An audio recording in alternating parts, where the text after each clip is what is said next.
Representatives from almost 200 nations are meeting for a fourth day in Morocco to discuss the implementation of the Paris Climate Change Agreement. The outcome of the gathering will be watched closely by people in Uganda.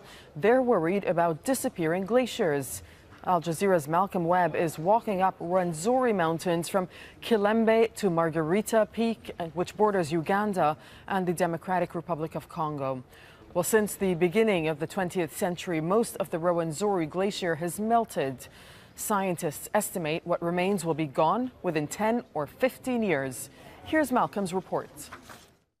On our journey up to the rapidly melting glacier, we've passed through many different zones as it gets progressively colder and wetter.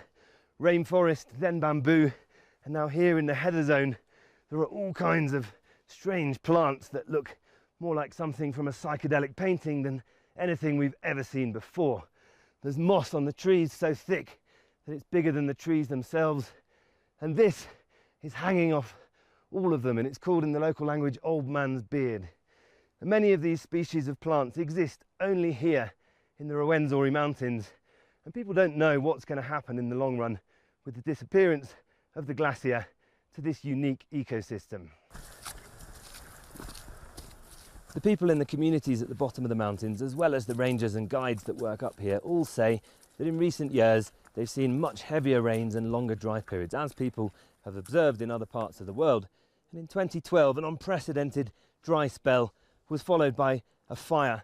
You can see the remains of it down here, where thousands of dead trees still stand. In about 6 days, 40 square kilometres of vegetation were destroyed, and it was followed by heavy rains which came straight down the mountains and flooded the communities at the bottom, destroying many buildings.